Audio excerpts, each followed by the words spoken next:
எடுத்து வைக்கும் இந்த முதல் அடியானது நம் மண்ணின் மைந்தர்களை, நம் கழகத்தின் செயல்பாடுகளை உற்றுநோக்க செயலாக அமைந்துள்ளது. நம்மோடு கரம் கோர்த்து நம் கழகத்தோடும் நம் கொள்கையோடும் தங்களை இணைத்து செயலாற்றும் விதமாக அமைய வேண்டும் என்பதே தளபதியின் விருப்பம்.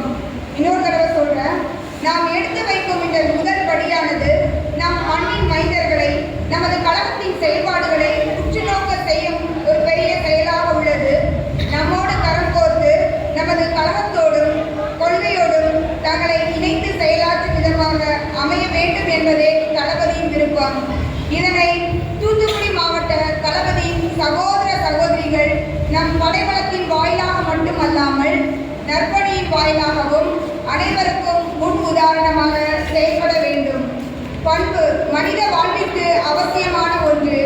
பிறரை போல் அல்லாமல் நாம் அன்போடும் நல்ல பண்போடும் கண்ணியத்தோடும் மனித தன்மையோடும் நடந்து அனைவரையும் ஒன்றிணைத்து இந்த மாநாட்டை நாம் அனைவரும் வென்று காட்ட வேண்டும்.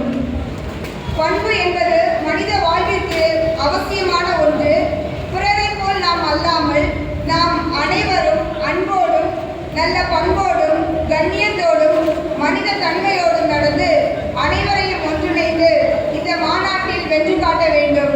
தளபதி கூறிய மாதிரி தளபதி கோட்பாடு என்னன்னா, பிறப்போக்கும் எல்லா உயிருக்கும், பிறப்பால் அனைவரும் சமம். நாம் அனைவரும் ஜாதி மதங்களை கடந்து ஒரு பெரிய அரசியல் மாற்றத்தை உருவாக்க இந்த இடத்தில் அமைந்திருக்கிறோம்.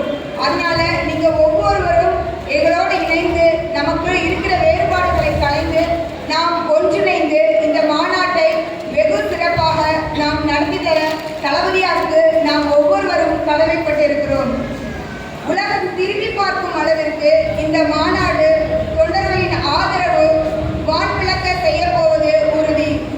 அதிலும் இந்த அகிலமே உற்று நோக்கி கொண்டிருக்கும் இந்த மாநாடு தூத்துக்குடியின் முத்துக்கள் மிடுக்காய் மின்ன வேண்டும் என்பது எனது தனிப்பட்ட ஆசை. இந்த தூத்துக்குடியின் முத்துக்கள் மிடுக்காய் மின்ன வேண்டும் என்பது இந்த மாநாட்டில் என்னோட தனிப்பட்ட ஆசை. அந்த பண்பினை மாநாட்டு விதிமுறைகளை கடைபிடித்து தங்கள் தளபதியின் பொற்கரங்களுக்கு பொற்காப்பாக அணிவித்து கூடுதல் வலு சேர்ப்போம். அந்த பண்பினை மாநாட்டு விதிமுறைகளை கடைபிடித்து தங்கள் தளபதியின் பொற்கரங்களுக்கு பொற்காப்பாக அணிவித்து கூடுதல் வலு சேர்ப்போம்.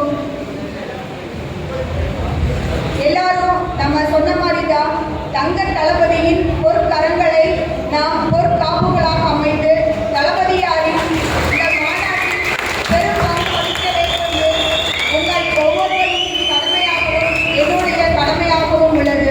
இந்த மாநாடு வெகு சிறப்பாக அமைவது உங்கள் ஒவ்வொருவரின் கருத்தில் தான் இருக்கிறது, உங்கள் ஒவ்வொருவரின் செயல்பாட்டில் தான் இருக்கிறது. இந்த விழாவிற்கு வருகை தந்திருக்கும் சிறப்பு விருந்தினர்கள் அனைவரையும் என்னுடைய பாசமிகு